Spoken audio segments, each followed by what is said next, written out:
నమస్కారం మిత్రులారా, నేను మీ జర్నలిస్ట్ సూరన్న. అయితే ముఖ్యంగా వీడియో చూసేవారు మొట్టమొదటిసారిగా లైక్ చేయండి, ఛానల్ని సబ్స్క్రైబ్ చేయండి, బెల్ బటన్ క్లిక్ చేయండి. లైక్ చేయమని ఎందుకు అంటున్నానంటే చాలామంది రిపోర్ట్లు కొడతాను. దానికోసం ఇంతకుముందు నేను మాట్లాడిన వీడియో డెలీట్ అయిపోయింది. హరాస్మెంట్ అని చెప్పాడు, మొబైల్ నెంబర్ చూపించద్దట, ఎఫ్ఐఆర్ కాపోయి ఇట్లా డిస్ప్లేలో కనిపించదని నాకు మెయిల్ వచ్చింది. అందుకే వీడియో మొత్తం డెలీట్ అయింది. అయినా పర్లేదు, నేను మొత్తం ప్రింట్ తీసుకొచ్చా. ఇది నా చేతిలో ఒక ఎఫ్ఐఆర్ క్యాప్ ఉంది, ఈ చేతిలో ఇంకో ఎఫ్ఐఆర్ క్యాప్ ఉంది, ప్లస్ ఒక ఫేక్ సర్టిఫికేట్ ఉంది. ఇదే మన భాగవతం. ఏ భాగవతం ఇది? Sirpur SI plus Panchayat secretary కలిసి ఆడిన ఒక పెద్ద భాగవతం అని నేను చెప్తున్నా. కాబట్టి చర్యలు తీసుకోండి. మరీ ముఖ్యంగా ఈ వీడియో చూసేవారు లైక్ అయితే చేయండి, ఇతరులకు షేర్ చేయండి, వైరల్ చేయండి. ఎందుకంటే అవినీతి అధికారులు మన చుట్టూ చెలామణి అవుతారు. అలాంటి వారికి జీవించే హక్కు లేదు. ఇక మనం మొదలెడితే సబ్జెక్ట్ ఆల్రెడీ మొదటి వీడియో వర్ణించా. సబ్జెక్ట్ ఏంటంటే ఇది ఫేక్ సర్టిఫికేట్. ఎవరు దీని కర్త కర్మ క్రియ అంటే పంచాయత్ సెక్రటరీ. ఎందుకు ఫేక్ సర్టిఫికేట్ అయిందంటే ఈ వార్త చదువుదాం మనం. నకిలీ జనన ధృవపత్రం కలకలం. గ్రామ పంచాయతీలో నకిలీ జనన ధృవపత్రం జారీ చేసిన ఉదాంతం కలకలం రేపింది. దీనిపై బాధితురాలి సోదరుడు పోలీస్ స్టేషన్లో ఫిర్యాదు చేశాడు. 2011లో వేరే ప్రాంతంలో జన్మించిన ఓ బాలికకు 2007లో సిర్పూర్టిలో జన్మించినట్లు ధృవపత్రం జారీ చేశారు. ఈ మేరకు అధికారులపై చర్యలు తీసుకోవాలని పోలీసులను ఆశ్రయించినట్టు బాధితురాలి సోదరుడు తెలిపారు. ఈ విషయమై ఎస్ఐ సాగర్ను వివరణ కోరగా ఫిర్యాదు వచ్చిన మాట నిజమేనని దర్యాప్తు చేస్తున్నామని చెప్తానట. ఇవ్వండి, 2011లో వేరే జన్మించిన బాలికకు 2007లో జన్మించినట్టు చేసిందట. ఈ సెక్రటరీ ఏమన్నా ఆడియోలో అది కూడా అటాచ్ చేస్తా. దీనికి ఆయన ఏమన్నాడు మార్నింగ్ మాట్లాడితే, నాకు తెలియకుండా జరిగింది, డొంగల్ నా దగ్గర లేదు, అది నా దగ్గర లేకుండా నా పర్మిషన్ లేకుండా మొత్తం దొంగతనంగా చేస్తున్నాను అంటాడు ఆయన. అది నిజమే, ఇది నకిలీనే అని చెప్తాడు. ఇది నకిలీ అని చెప్తాను, ఇది సర్టిఫికేట్ నకిలీ అని చెప్తాను తాను. ఎట్లా చూద్దాం దీన్ని అసలు? ఇప్పుడు ఈయనకు తెలియకుండా జరిగినప్పుడు ఎవరు చేసిరో మరి తెలవాలి కదా. తెలవాలి మరి ఎవరు చేసిరో కనుక్కోండే కదా. ఇప్పుడు ఇక్కడ కంప్లైంట్ ఇచ్చినప్పుడు వీళ్ళు ఎంక్వైరీలో ఏదో ఒకటి దొంగ ఎవరన్నా తెలవాలి కదా. అవునవును, వాస్తవం తెలవాలి కదా. మరి ఎవరు చేసినట్టు దొంగతనం? ఎంఆర్ఓ చేసిండా?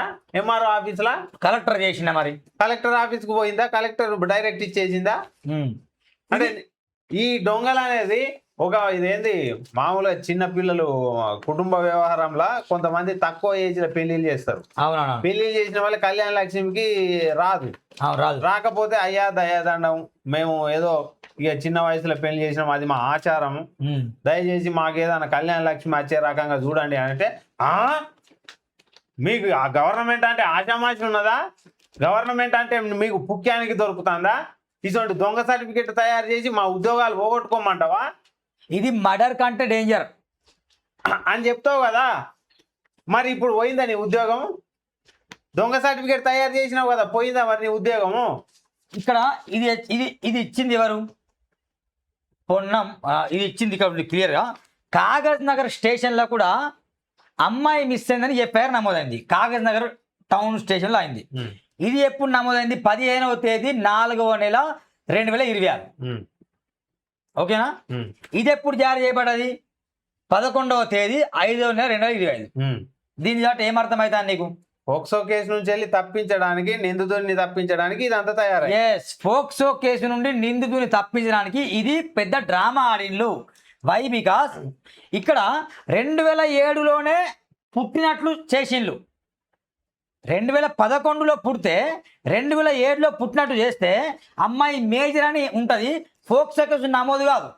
ఇక్కడ ఒక విషయం ఏంటంటే, నీకు అప్లై చేసిర్రు, ఎప్పుడు చేసిర్రు అని చెప్తాడు, 2020లో అంటాడా?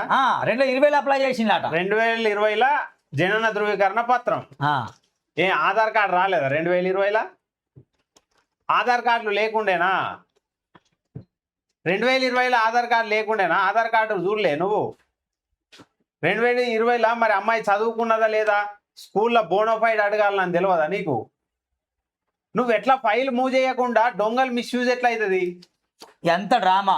అయితే తెలిసిన విషయం ఏంటంటే అరెస్ట్ చేయవద్దు అని చెప్పిన తర్వాత ఇది ఒక ఎఫ్ఐఆర్ నమోదైంది. మళ్ళా ఇది ఎక్కడ సిరిపూర్లా ఇది ఎఫ్ఐఆర్. ఇది చదువుదాం ఏముంటుంది దీంట్లో. ఒకసారి ఇది చదివితే ప్రాబ్లం లేదు, మనం చదివి వినిపించే ప్రయత్నం చేస్తాను నేను. యా చూడండి, అది చూపిస్తా. శ్రీయుత గౌరవనీయులైన sub inspector of police Sirpur గారికి నమస్కరించి రాయనది విషయం: దొంగ బర్త్ సర్టిఫికేట్ జారీ చేసిన పంచాయతీ కార్యదర్శిపై చర్య. నా మనవి ఏమనగా, నేను పొన్నం బన్నీ గౌడ్ సన్నప్ కాంతాగౌడ్ ఆర్ఐఓ కాగజ్ నగర్, నా సోదరైన పొన్నం శ్రీనిధి. ఈ శ్రీనిధే ఏమైంది, అర్ధరాత్రి అమ్మ పక్కన పడుకుంటాట, మిస్ అయిందట. ఈ మిస్ అయిన శ్రీనిధి లాక్ వేసుకొని బయటకు వెళ్ళిందట, ఎవరో ఒకరాట తీసుకొని వెళ్ళిందట అని కంప్లైంట్. ఇప్పుడు ఏమంటుంది ఇక్కడ, ఈ శ్రీనిధి సర్టిఫికేట్ ఇది మొత్తం. నా సోదరైన పొన్నం శ్రీనిధి సిరిపూర్తి గ్రామ పంచాయతీలో 2007లో జన్మించినట్లు దొంగ బర్త్ సర్టిఫికేట్ సిరిపూర్లో పంచాయతీ కార్యదర్శి అయిన ఇది స్నేహి సిరిపతి జారీ చేసిన. ఇక్కడ ఇంకో విషయం ఏంటంటే, ఈయన డేట్ ఆఫ్ బర్త్ 2009. ఎవరిది? ఇప్పుడు ఆయన ఈ సోదరి వాళ్ళ అవును అన్నది. ఈయనదేమో 2009 అయితే ఆమె 2007 అయింది. అంటే ఈ అన్నయ్య పోయి తమ్ముడు అయిండు, చెల్లె పోయి అక్క అయింది. ఇదే మరి ఎంత లాజిక్ చెప్పాలి. సన్నాసులారా, మీ ఉద్యోగాలు, మీ బలుపులు, మీ కథలు ఎంత దారుణాలు జరుగుతున్నాయిరా. చెల్లె ఎక్కడన్నా అక్క అవుతుందా, అన్నయ్య ఎక్కడన్నా తమ్ముడు అవుతాడా? నా సోదరి పొన్నం శ్రీనిధి 2011 సంవత్సరంలో జన్మించినట్లు 2026 సంవత్సరంలో ఎస్ఎస్సి పూర్తయింది. దొంగ సర్టిఫికేట్ జారీ చేసిన పంచాయతీ కార్యదర్శి మరియు జారీ చేయడంలో సహకరించిన ఎంపీడీఓ సత్యనారాయణ మరియు సిబ్బందిపై చట్టరీత చర్య తీసుకుని మనవేట. నేను ఇక్కడ తమిళంలో ఎస్ఐ ఫోటో ఎందుకు పెట్టానంటే, బ్లర్గా పెట్టా ఎస్ఐ ఫోటో కూడా. వై బికాస్ ఈ ఫిర్యాదు ఎప్పుడైంది, ఈ 2వ తేదీ 7వ నెల 2026, అంటే జూలై 2 తేదీన ఫిర్యాదు అయింది. ఇప్పుడు ఎంత, 31, అంటే దాదాపు రేపు అయితే దాదాపు ఒక 30 రోజులు అవుతుంది. అవును. మరి ఈ 30 రోజులు ఎందుకు చర్య తీసుకోవట్లేదు, ఎందుకు ఛార్జ్ షీట్ వేయట్లే, ఇది క్వశ్చన్ మార్క్. ఎందుకు కోర్టుకి సబ్మిట్ చేయట్లే ఈ ఫైల్ని? ఎందుకంటే చాలా మంది స్థానికులు చెప్తున్నమాట, ఎస్ఐకి ₹1,00,000 పుట్టినాయట. అట్లా వీళ్ళు ఎంపీడీఓ పై అధికారులు అందరు కలిసి, అరే దీన్ని ఫైల్ మూవ్ అయితే మా బతుకు మొత్తం బస్ స్టాండ్, మా ఉద్యోగం మొత్తం ఊడుతుంది, ఎస్ఐ ఉద్యోగం ఊడుతుంది, సెక్రటరీ ఉద్యోగం ఊడుతుంది అని చెప్పేసి భయపడి కుట్టు చప్పుడు కాకుండా ఛార్జ్ షీట్ లేకుండా కేసు అయిందా, అయింది, దర్యాప్తు చేస్తానా, చేస్తానా అని చెప్పడానికి ఒక పెద్ద తతంగా ఆడతాను. ఇది ఏం చెప్పాలి చెప్పి, ఖచ్చితంగా చర్య తీసుకోవాలి మిత్రులారా. నా డిమాండ్ ఒకటే, ఎవరైతే ఈ నకిలీ జనన పత్రం జారీ చేసిందో వాళ్ళపైన, పై అధికారులపైన కేసుని ఛార్జ్ షీట్ వేయకుండా అడ్డుకున్న ఎస్ఐ పైన కూడా చర్యలు తీసుకోవాలి. ఇక్కడ సమస్య ఏంటంటే, దర్యాప్తు ఎన్ని రోజులు జరుగుతుంది సార్? అదే మరి 1 month 1 year దర్యాప్తు జరుగుతూనే ఉంటుందా? ఇదేమన్నా దొరకకుండా పోయిన దొంగ కేసా? ఎంఆర్ఓ ఆఫీస్ అక్కడనే ఉన్నది, పంచాయతీ ఆఫీస్ అక్కడనే ఉన్నది, ఉన్న ఎంప్లాయీస్ అందరు ఆడనే ఉన్నారు, చేసిన వారు ఎవరు అన్నది అక్కడక్కడ కనిపెట్టరాదా? దానికి ఇన్ని రోజుల టైము? క్లియర్గా ఇక్కడ మీరు కుమ్మాక్ అయిపోయినరు, డబ్బులు మొత్తం తీసుకొని పోయిర్రు, మీ లాడ్రూమ్లో, మీ బాత్రూంలో, మీ బెడ్ల కింద డబ్బులు కట్టలు దాచిపెట్టినాయి అని మాకు అర్థమైతేనే ఉన్నది. ఇంకో ఇది డేట్ ఎప్పుడండి, డేట్ అంటే ఇవ్వండి, డేట్ చూపిస్తాను మీకు, అన్ని చూపిస్తే మళ్ళీ ఈ వీడియో కూడా డిలీట్ అవుతాయి. 2/7/2026 రోజున ఫిర్యాదు చేస్తే ఇంతవరకు దర్యాప్తు చేస్తాం. ఎస్ఐ గారికి 10 సార్లు కాదు మొన్నటువంటి లేపట్లే. నేను చెప్పినా కదా మొన్న, వాళ్ళు లేపరు ఫోను, నీతి నిజాయితీ పరులు మాత్రమే లేపుతారు ఫోన్. ఇగో ఇంత మంచి అయిందిగా, ఇగో ఇది కూడా ఉందిగా, మరి ఏమైంది? చర్యలు లేవా? ఇవ్వండి, కాసులు ఇస్తే కావలసినట్టు చేస్తానట. జనన మరణ ధృవపత్ర జారీలో చేతివాటం, నిబంధనలు ఉల్లంఘించే చర్యని భిక్షపై చెప్తాను జిల్లా అధికారి, ఆయన పంచాయతీ అధికారి. నిబంధనలు ఉల్లంఘిస్తే చర్యలు తీసుకుంటాం. మరి చర్యలు మరి ఏం చర్యలు తీసుకున్నారు?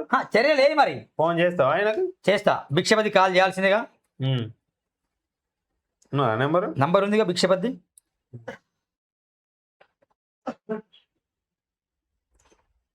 తమాషాలు చేయదు చెప్తున్నా దయచేసి.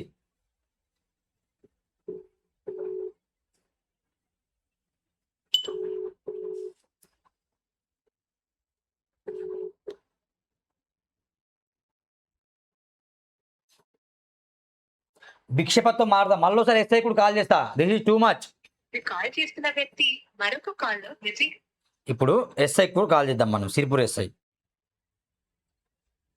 మన సిరిపూర్ ప్లస్ కౌటలు అందరు కలిసి ఒకటే సీఏ అనుకుంటా. సిరిపూర్ ఎస్ఐ అయినా కదా లేపట్లేదు మార్నింగ్ నుంచి. లేపట్లే, ఇప్పుడు లేపితే మాట్లాడదాం. మార్నింగ్ అంటే లేవలేదేమో, నైట్ ఏమన్నా పెట్రోలింగ్ అది ఇది ఉంటది. హలో సార్ నమస్కారం సార్, నేను జర్నలిస్ట్ సూరన్న మాట్లాడుతున్నా. నమస్తే. నేను లైవ్ లో కాల్ చేశాను. ఇది సంగతి ఏంటి సార్? మొత్తం చేతి వాటలు చాలా ముట్టినాయి అంటాను అందరూ. ఇది ఒకటి దరఖాస్తు, ఇది ఫిర్యాదు వచ్చింది కదా sir, fake certificate. Fake certificate విషయంలో. అవును, దాని మీద మీరు చర్యలు తీసుకున్నాను, ఇంతవరకు చర్యలు లేవు, ఛార్జ్ షీట్ చేయలేదట. ఇన్వెస్టిగేషన్ నడుస్తుంది. జనాలను అడిగితే సార్ జనాలను అడిగితే ఏమంటారంటే 7 లక్షల డీల్ సెట్ అయిందట, ఎస్ఐకి 1,00,000 ముట్టే అంటున్నాడట. మరి వాళ్ళకి మీరు ఎట్లా నమ్ముతారండి? అది కాదు సార్, మరి దీని ఛార్జ్ షీట్ ఎందుకు ఇంతవరకు కోర్టుకి ఎందుకు ఫైల్ సబ్మిట్ చేయట్లేదు సార్? చేస్తాం, ఓకేనా, ఈరోజు చేయండి సార్, కోర్టు సబ్మిట్ చేయండి. చేస్తాం. ఇన్వెస్టిగేషన్ నడుస్తుందట. నడుస్తుంది, చేస్తాం. నేను చెప్తున్నా ఎస్ఐ గారు, రిక్వెస్ట్, ఛార్జ్ షీట్ తీసుకొని నువ్వు కోర్టులో సబ్మిట్ చేసి ఆ బాధితులని, అంటే ఎవరైతే జారీ చేసిండో అతన్ని, దాని వెనుకున్న అధికారుల పైన మీరు చర్యలు తీసుకుంటే ఒక బకెట్ పాలతో పాలాభిషేకం చేస్తాను. సిర్పూర్ల బస్ స్టాండ్ ఉంది కొత్తగా అయింది, అక్కడ పాలాభిషేకం చేస్తా. లేదు మేము ఎఫ్ఐఆర్ చేసినాం, ఛార్జ్ షీట్ చెయ్యం, మీ పని మీదే మా పని మాదే అని అంటే కనుక ఖచ్చితంగా చెప్తున్న ఉద్యోగం కూడుతుంది. కాకి చొక్కాలు వేసుకున్నవారు దానికి విలువ కాపాడండి దయచేసి. కొందరు మంచోళ్ళు ఉంటారు, కొందరు చెడ్డలు ఉంటారు. ఈ చెడ్డలలో మంచోళ్ళకు కూడా చెడ్డ పేరు వస్తుంది. రాజకీయ నాయకులు మంచోళ్ళు చెడ్డలు ఉంటారు, ఈ చెడ్డలలో మంచోళ్ళు కూడా చెడ్డలు అంటారు. జర్నలిస్ట్ నా లెక్క ఉంటారు, ప్రశ్నించే వాళ్ళు మంచోళ్ళు ఉంటారు, చెడ్డలు ఉంటారు. ఎవడో చెడ్డ పని చేస్తే మమ్మల్ని కూడా దుర్మాలంటారు, కొంత దరిద్రులు ఉన్నట్ల. కాబట్టి చెడ్డోళ్ళ వల్ల మంచోళ్ళకి బ్యాడ్ నేమ్ రావద్దు. ఖచ్చితంగా చర్య తీసుకుని నేను డిమాండ్ చేస్తున్నా. ఆల్రెడీ మార్నింగ్ వీడియో కూడా చూసినాను, మంచిగా ఈ వీడియో డిలీట్ అయ్యి ఎస్ఐ సార్ కూడా మాట ఇచ్చిండు, ఛార్జ్ షీట్ చేయాల్సిందే, జైలుకి పంపాల్సిందే. డివిజన్ ఆఫీసర్ విజయ్, ఎవరైనా హరిప్రసాద్ నంబర్ ఒకసారి ఉంది, నంబర్ నాది కూడా.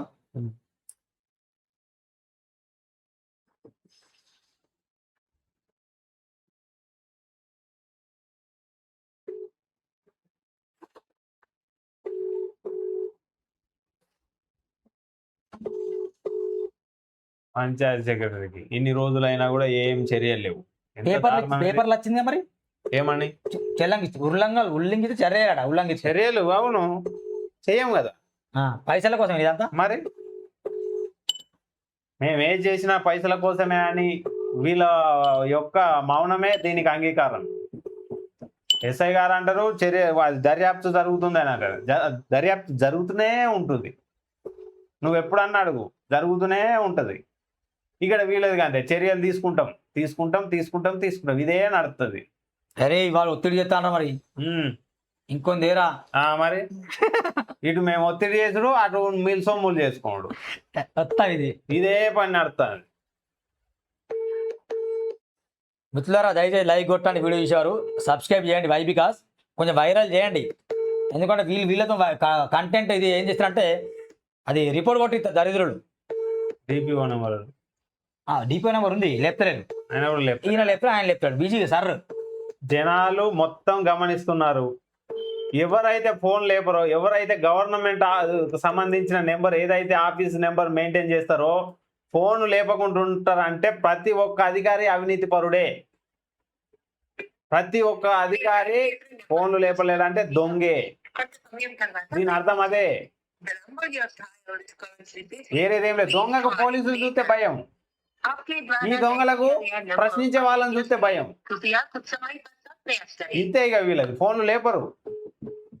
లేపుతలేదు కదా మరి ఎన్నిసార్లు చేసినా. ఇది ఇవ్వండి, నకిలీ పత్రాల జారీలో పంచాయతీ కార్యదర్శులు, ఎంపీడీఓ కార్యాలయంలో పనిచేస్తున్న ఆపరేటర్లు, ఆన్లైన్ షాపుల నిర్వాహకులు ఈ వ్యవహారంలో కీలక పాత్ర పోషిస్తున్న అనుమానాలు ఉన్నాయి. పరిశీలన లేకుండానే రికార్డు నమోదు చేసి పత్రాలు జారీ చేసినట్టు తెలుస్తుంది. కొన్ని చోట్ల మధ్యవర్తులు కూడా ఈ ప్రక్రియలో భాగస్వాములై పైసా వసూలుకు పాల్పడతారు. ఇంకోటి స్టన్ అయ్యే విషయం ఏంటంటే 25 పత్రాలు జారీ అయినాడు. మొత్తం 20 నుండి 25 మంది ఉన్నాడట. ఇదే కోవకు చెందిన వాళ్ళు. దొంగ సర్టిఫికేట్లు, దొంగ బర్త్ సర్టిఫికేట్లు, దొంగ పింఛన్లు, దొంగ వ్యవహారాలు ఉన్నాయి.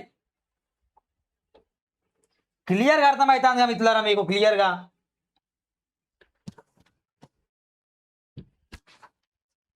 మీకు అర్థమవుతుంది కదా, మీరు మన తమాషాలు చేస్తారు మాతోని.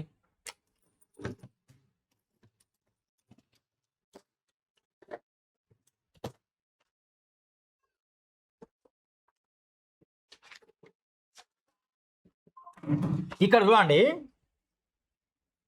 11వ తేదీ 5వ నెల 2026లో ఇది వచ్చింది. ఏది వచ్చింది? జనన సర్టిఫికేట్. ఓకేనా? ఇది దాని తర్వాత కాగజ్ నగర్ పిఎస్లో నమోదైంది ఎప్పుడు? 15 బాలిక మిస్సింగ్ అని, వీళ్ళ కూతురు మిస్ అయింది. ఇదే శ్రీనిధి ఇప్పుడు అయింది మిస్సింగ్ కంప్లైంట్. ఓకేనా? సిరిపూర్లో ఈ SKZR. సార్ నమస్కారం సార్. సార్ నేను జర్నలిస్ట్ దేవేందర్ని మాట్లాడుతున్నా. Sir media. చెప్పండి. ఇది మన పంచాయత్ సెక్రటరీ విషయంలో, ఇది నకిలీ సర్టిఫికేట్ తయారు చేసిన విషయంలో ఇది కంప్లైంట్ అయింది, పేపర్లో కథనాలు వచ్చినాయి. దీని మీద ఏం యాక్షన్ తీసుకున్నారు సార్? అవును సార్. దాని మీద ఎంక్వైరీ చేస్తామండి. ఎంక్వైరీ అయింది. ఓకే. దాని మీద ఇమీడియట్ రిపోర్ట్ రాగానే యాక్షన్ ఉంటుంది సార్. ఎంక్వైరీ అంటే ఏం ఎంక్వైరీ సార్? ఎంక్వైరీ అంటే ఏం ఎంక్వైరీ చేశారు? ఎంక్వైరీ అంటే ఎట్లుంటుంది సార్? ఎంక్వైరీ అంటే ఏంది అసలు? ఎంక్వైరీ అంటే అది ఎట్లా ఇచ్చారు, ఏం సంగతి అన్న దాని మీద ఎంక్వైరీ. ఆయన చెప్పిండు క్లియర్, పంచాయతీ డోంగల్ మిస్ అయిందట అని చెప్పిండు. అది ఏది ఉంటుంది ఎంక్వైరీ, అది ఏది ఉంటుంది దానికి సంబంధించినటువంటి ఎంక్వైరీ ఆఫీసర్ ఉంటాడు. డిపార్ట్మెంటల్ ఎంక్వైరీ అంటారు. లేకపోతే అందరికి కలిపి ముడుపులు ముట్టి అంటాను 7 లక్షల డీల్ క్లోజ్ చేసిందట.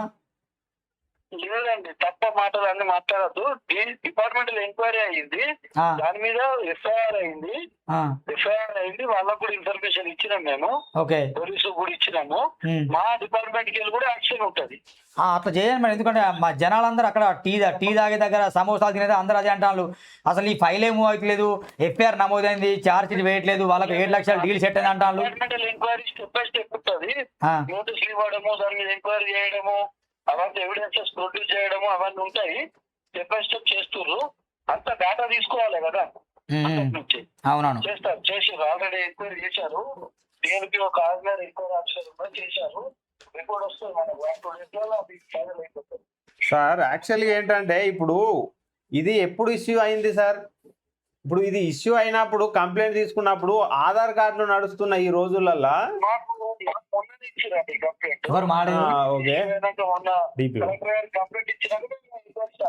సార్ ఇప్పుడు ఇది జరిగి దాదాపు 2 months అవుతుంది.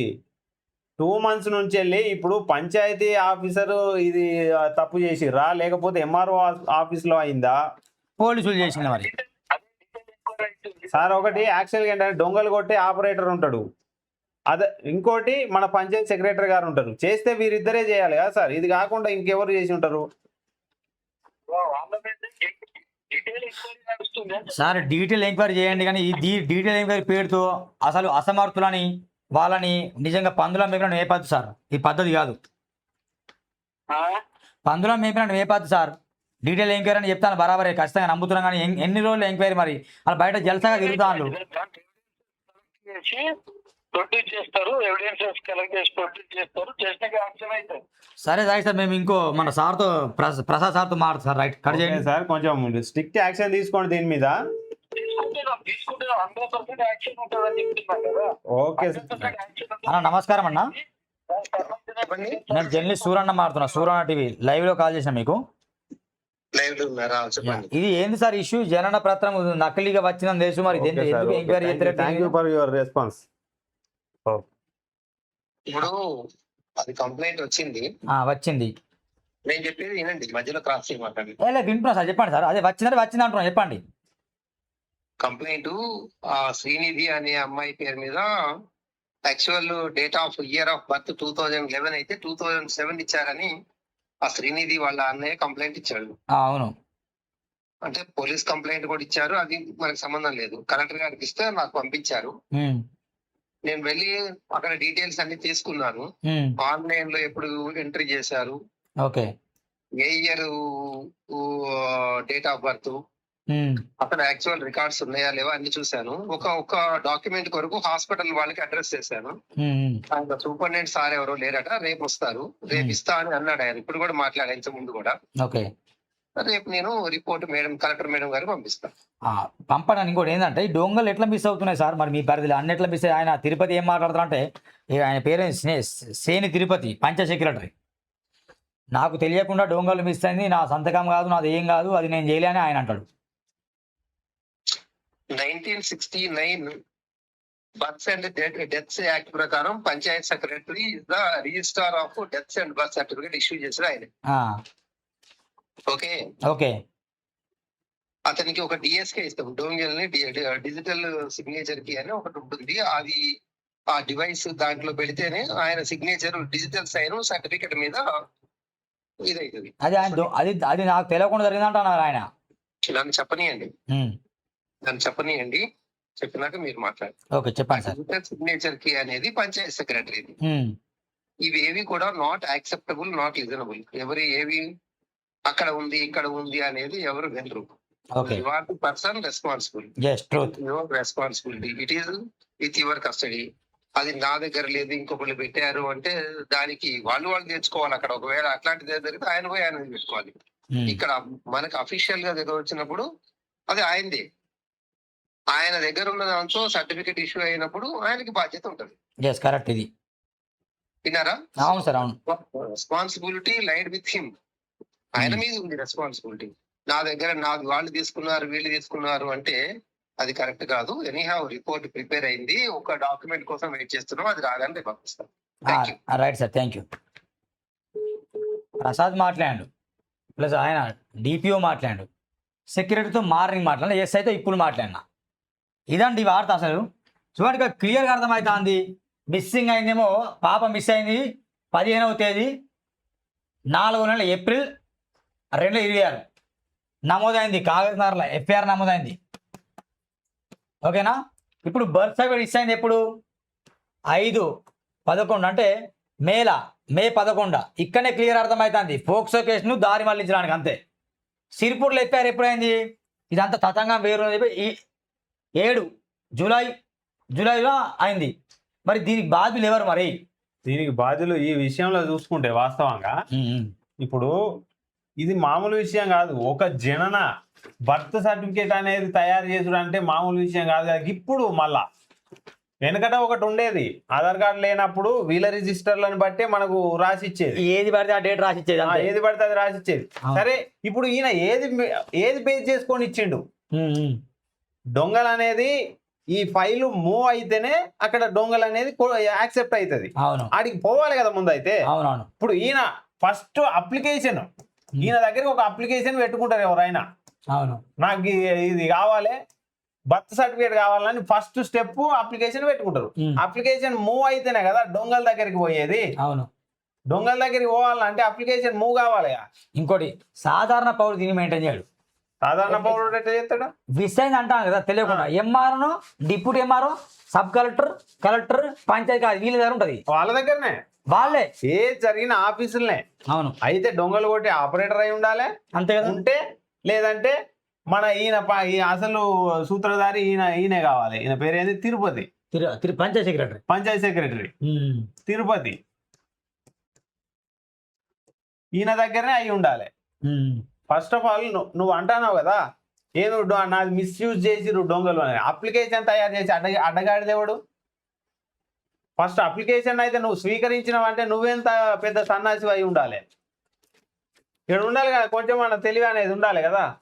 అరే, ఇప్పుడు బర్త్ సర్టిఫికేట్ అంటే ఆ అమ్మాయి ఏమైనా పుట్టిన పాప కూడా కాదా? మా అంటే 14-15 ఏళ్ళు ఉంటాయి కదా. ఇక్కడ 14-15 ఏళ్ళు ఉన్నప్పుడు అమ్మ మరి నీ ఆధార్ కార్డు ఏమైంది, ఎంత చదివినావు, బోనోఫైడ్ అయితే ఉంటుంది కదా. గవర్నమెంట్ స్కూల్లో చదివినా ప్రైవేట్ స్కూల్లో చదివినా బోనోఫైడ్ అయితే ఉంటుంది కదా. ఇక్కడ సింపుల్ గా ఏమర్థమవుతుంది, ఆమె మిస్ అయిందని చెప్పిన తర్వాత, ఎవరో ఎత్తుకేనా తెలిపిన తర్వాత ఇదంతా జరిగిన తతంగం. అంటే ఒక కేసును నీరు కావడానికి చేసే ప్రయత్నం ఇది. అవును. అంటే ఒకవేళ ఇది మిస్ కాకపోతే ఇది బయటికి రాకపోవు. అంతే ఇటువంటి ఇంకెన్ని ఉన్నాయో మనోని ఖాతా 20 నుండి లేదు సిరిపూర్లో 20-25 ఆట ఇలాంటి ఖాతాలు మనోని మనోనియా పని తెలియదు కానీ మొత్తం ఇప్పటికి 20-25 చలామణి అవుతానట. మరి దానికి బాధ్యత ఎవరు వహిస్తారు చెప్పాలి ఇక. చిన్న ఇగో ఓకే పోలీస్ డిపార్ట్మెంట్ కాడ ఈ జనన ధృవీకరణ పత్రాన్ని తీసుకున్నారు పోలీసు వాళ్ళు. పోలీసు వాళ్ళకు మరి ఆధార్ కార్డు అడగలేదా వాళ్ళు? మరి ఆధార్ కార్డు అడగలేదా? అడగాలిగా. సరే ఓకే. రెండోది చదువుకున్న అమ్మాయే కదా, బోనోఫైడ్ అడగలేదా పోలీసులు? బోనోఫైడ్ అడగలేదు. సరే ఇవన్నీ కొని 10th సర్టిఫికెట్, 10th మేమో అమ్మాయి చదివిందేగా, అడగలే. ఆయన చేసిన తప్పులు అయితే ఇప్పుడు పోలీస్ డిపార్ట్మెంట్ చేయాల్సిన పనులు ఏమైనాయి మరి? ఇవి ఇది అడుగుతారా ఎవరన్నా? పోలీస్ శాఖ వారికి నేను రిక్వెస్ట్ గా చెప్తున్నా, ఇప్పుడు మీరు అడగాల్సింది అమ్మాయి డేటు, ఆమె ఏజ్ గుర్తించడానికి నువ్వు ఫస్ట్ ఆఫ్ ఆల్ అడగాల్సింది ఏంటిది? Aadhaar card, bonafide. నెక్స్ట్ ఏంటిది? ఒకవేళ చదువుకొని ఉంటే 10th మేము ఓకే, 10th చదవలే అమ్మాయి, 2వ తరగతి 3వ తరగతి చదివిందన్నా కూడా బోనోఫైడ్. ఈ 3 అడగాలి. ఈ 3 కూడా అమ్మాయికి చదివే లేదు సార్, ఆ అమ్మాయికి ఏలు ముద్రలు పడతలేవు, ఇది ఆధార్ కార్డే లేదు సార్ అని అంటే ఓటు అయితే వేస్తుంది కదా. ఓకే, ఆమెకు ఏజ్ లేదు, ఓటు అనేది రిజెక్టెడ్. అప్పుడు నువ్వు ఏదికి పోవాలి? ఇక్కడికి రావాలి, మన పంచాయతీ తిరుపతి దగ్గరికి రావాలి. తిరుపతి సార్ మరి ఈమె ఇట్లా కేసు ఉన్నది, ఈమె ఏజ్ అనేది మాకు ఎలాంటి ఎవిడెన్స్ లేవు ఆ అమ్మాయి దగ్గర, మాకు మీ లిస్ట్లో పుట్టినప్పుడు తేదీలు ఉంటాయి అందులో రాసి, అందులోకి వెళ్ళి మీరు తీసి ఇవ్వండి అని మీరు అడిగితే అప్పుడు అతను ఇవ్వాలి.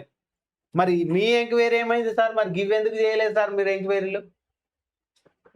పేపర్ పక్కన ఇచ్చింది అంతేం లేదు, ఖాళీగా పేపర్ పక్కన ఈనాడులో పేపర్ వచ్చింది, గదే ఎంక్వైరీ అంటే ఏం లేదు. ఇక మాలాంటి ఫోన్ చేసింది, ఇప్పుడు ఎంక్వైరీ జరగకపోతే రేపు మాత్రం తీవ్రమైన పరిణామాలు ఉంటాయి చెప్తున్నా, ఖబర్దార్ అని చెప్తున్నా. జనాలు అన్ని గమనిస్తూనే ఉన్నారు, ప్రజలకు ప్రతి ఒక్కటి తెలుస్తుంది. విన్నారా? ఎవ్వరు కూడా చట్టం ముందు అందరూ శిక్షార్హులే. ఇంకోటి దేవన్న, చిన్న చిన్న గోవులు ఆవులు మిస్ అయితేనే కేసులు बनाయి జైల్లో పంపిస్తున్నారు. ఇక అమ్మాయిలు మిస్ అయిన కేసులా ఎట్లా తప్పిస్తాను మరి వీళ్ళు?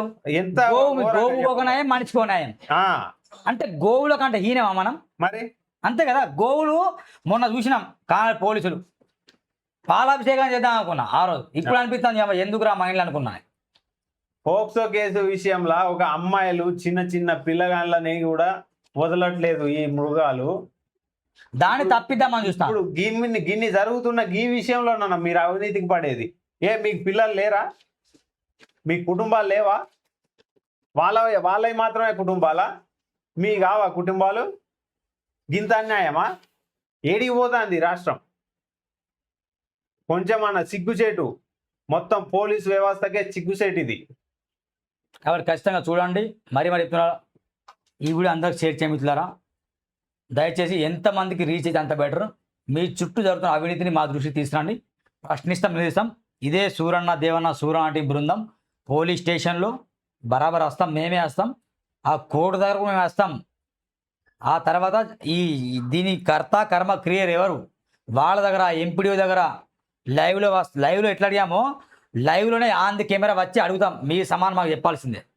లేకపోతే ఇక మీ మీద ఏం చేయాలో ఎట్లా చేయాలో ఆ ప్రణాళిక మాదిరి ఉంది, ఆ పకంగా మేమైతే వెళ్తాం.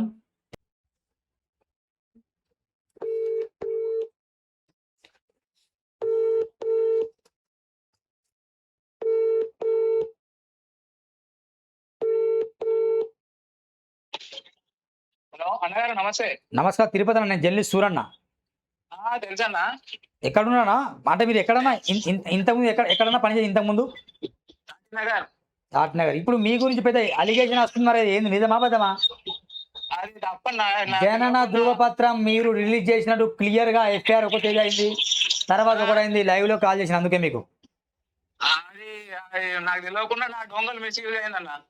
How it is possible? నీకు తెలియకుండా నీకు ఎట్లయితే అర్థం కాదు నాకు. నీకు తెలియకుండా నీకు ఎట్లయితే చెప్పు. మా డొంగలన్నీ మండల ఉంటాయి, దానికి ఓటీపీ రాదు. ఓటీపీ రాదు. రావు ఏం కూడా. మాకు తెలిసిన వివరం ప్రకారం ఏంటంటే 7 లక్షల డీల్ కూడా సెట్ అయిందట మీకు ఎవరికో సంథింగ్. ఆ, అది నిజమా కాదా? కాదు. మరి ఏంది మరి ఎఫ్ఐఆర్ ఎప్పుడు అయింది? ఈ డేట్ జారీ అయిన డేట్ ఏంటి మరి? ఆ, ఎఫ్ఐఆర్ అయింది దీని మీద, ఎఫ్ఐఆర్ అయింది స్టేషన్లా, ఆ, అయింది. కాగజ్ నగర్లో ఎఫ్ఐఆర్ అయింది ఇదే విషయం పైన. పొన్నం లక్ష్మి చేసింది. ఆ, మరి దాని తర్వాత ఎట్లా ఇష్యూ అయింది సర్టిఫికేట్ అంటున్నా? అర్థం కాలేదు. దాని తర్వాత సర్టిఫికేట్ ఎట్లా ఇష్యూ అయింది అన్న? దాని తర్వాత ఆ, అది ముందు అయింది ఎఫ్ఐఆర్, మన సర్టిఫికేట్ ఇష్యూ ఫిబ్రవరిలో అయింది. ఇక్కడ ఇవ్వండి 11 తేదీ చూపిస్తుంది 5వ నెల 2026 కదా. ఆ, జారీ చేసిన తేదీ 11/5 మే 11 ఆ, 2026 రోజున ఇది జారీ అయింది. అది మనం మీ సేవలో ఎప్పుడు తీసుకుంటే ఏంటో అప్పుడు డేట్ వస్తుంది. ఓకే ఫస్ట్ నమోదైన తేదీ 13వ తేదీ 4 నెల 2020 నమోదైంది. అది జనవరిలో మన ఎప్పుడు 2020లో నమోదు చేసుకొని 2026లో ఫిబ్రవరిలో ఫస్ట్ టైం తీసుకున్నారు. 2020 మళ్ళా తర్వాత ఎప్పుడు తీసుకుంటే ఏంటో అప్పుడు డేట్ వస్తుంది ఆడ. ఓకే అంటే ఆ, అంటే 6 సంవత్సరాలు మీ సేవలు ఉంటుంది అది. ఏది? ఇది 6 సంవత్సరాలు మీ సేవలు అట్నే ఉంటుంది, మనం అప్లై చేసింది ఉంటుందా? అది మనకు ఐడి ఉంటే ఏంటో ఎప్పుడైనా తీసుకోవచ్చు. ఇది ఒక అది తప్పని తెలిసిన తర్వాత దాన్ని క్యాన్సిల్ చేసినాం. ఇప్పుడు ప్రజెంట్ అయితే ఏంటో అది వెళ్ళదు. వాళ్ళకి నోటీస్ ఇచ్చి వాళ్ళ క్యాన్సిల్ చేసుకున్నాం. ఒకటి చెప్పండి, ఇది మీ డోంగల్ మిస్ అయింది అంటాను. అవును, ఈ సర్టిఫికేట్ అబద్ధమా నిజమా? అబద్ధం. ఇది ఇది ఉందా మీ సేవకి వెళ్ళింది, ఇది కరెక్టేనా డూప్లికేటా? తప్పుడు ధ్రువపత్రాలు మన దగ్గర సమర్పించి అది సర్టిఫికేట్ తీసుకున్నారు. అది తీసుకున్నారని తెలిసిన తర్వాత నేను వాళ్ళకు నోటీస్ ఇచ్చి ఆ సర్టిఫికేట్ ని క్యాన్సిల్ చేసిన. ఇప్పుడు ఏ మీ సేవ నుంచి కూడా సర్టిఫికేట్ ఓకే, రైట్. ఇదైతే తప్పంటావు. తప్పన్నది. ఆ తప్పుడు ధ్రువపత్రాలు మన ఆపరేటర్ కు సమర్పించారు, అది మనకు తెలియకుండా కొట్టిండ్రు. డొంగలు పెట్టినప్పుడు ఓటీపీ మా మండలి అందరి కూడా అక్కడనే ఉంటాయి మొన్నటి వరకు కూడా. దాని వల్ల మిస్యూజ్ అయింది. మనకు తెలియగానే దాన్ని సర్టిఫికేట్ క్యాన్సిల్ చేసినాం. ఓకే ఓకే నోటీస్ ఇచ్చి వాళ్ళ నోటీస్ ఇచ్చి సర్టిఫికేట్ క్యాన్సిల్ చేసినాం. సరే రైట్ అన్న, ఓకే అన్న. ఓకే. ఈయన చెప్పిన వివరణ ఇది. ఏం చెప్తాను ఈయన, ఆయనకు తెలియకుండా జరిగింది అది. ఆయనకు తెలియకుండా డోంగల్ మిస్ అయిందట, ఓటీపీ రాదట. మిత్రులారా ఇది నిజమా అబద్ధం మీరే చెప్పండి. మరి నేనైతే ఏం చెప్పా.